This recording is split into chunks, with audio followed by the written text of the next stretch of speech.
United Arab എമിറേറ്റ്സും ചൈനയും പോലെയുള്ള രാജ്യങ്ങൾ ആഫ്രിക്കയുടെ പല ഭാഗങ്ങളിലും ധാരാളം നിക്ഷേപം നടത്തിയിട്ടുണ്ട്. ഒരു കാലത്ത് അവഗണിക്കപ്പെട്ടിരുന്ന ആഫ്രിക്കൻ ഭൂഖണ്ഡം ഇപ്പോൾ ബിസിനസ് വളർത്തുവാനുള്ള ഏറ്റവും മികച്ച കേന്ദ്രമായി പല രാജ്യങ്ങളും മനസ്സിലാക്കി തുടങ്ങിയിരിക്കുന്നു.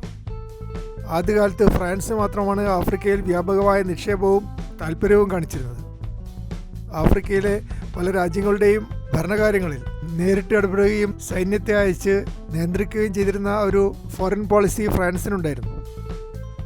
എന്നാൽ അടുത്ത കാലത്തായി ചൈനയും ഇതേ പോളിസി തന്നെ മുന്നോട്ട് വെക്കാൻ തുടങ്ങിയിട്ടുണ്ട്. പല ആഫ്രിക്കൻ രാജ്യങ്ങൾക്കും അതിൻ്റെ ഗുണവും ലഭിച്ചിട്ടുണ്ട്. ചൈനയുടെയും UAEയുടെയും ഇന്ത്യയുടെയും നിക്ഷേപങ്ങൾ ആഫ്രിക്കയുടെ പല ഭാഗങ്ങളിലും സാമ്പത്തികമായ അഭിവൃദ്ധിയും പുരോഗതിയും കൊണ്ടുവന്നിട്ടുണ്ട്.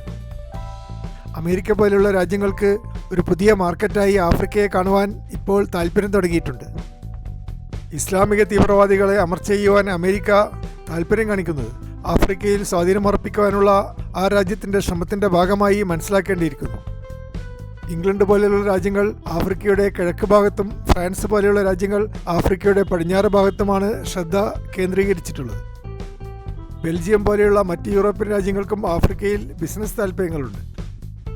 ഫാർമസ്യൂട്ടിക്കൽ മേഖലയിൽ ഏറെക്കുറെ കുത്തകയുള്ള ഇന്ത്യൻ കമ്പനികൾ ആഫ്രിക്കയിൽ ധാരാളം ബ്രാഞ്ചുകൾ സ്ഥാപിച്ചിട്ടുണ്ട്. ബജാജ് പോലെയുള്ള ഇന്ത്യൻ കമ്പനികൾ ആഫ്രിക്കയിൽ വലിയ എണ്ണത്തിൽ ഓട്ടോറിക്ഷകൾ വിൽക്കുകയും ചെയ്യുന്നുണ്ട്. ഇന്ത്യൻ കമ്പനികളുടെ ചെലവ് ചുരുങ്ങിയ വാഹനങ്ങൾ ആഫ്രിക്കക്കാർക്ക് ഏറെ പ്രിയപ്പെട്ടതായി മാറിയിട്ടുണ്ട്. അതുകൊണ്ടാണ് ഇന്ത്യൻ ഓട്ടോമൊബൈൽ കമ്പനികളോട് മത്സരിക്കുവാൻ യൂറോപ്യൻ കമ്പനികൾക്ക് സാധിക്കാത്തത്.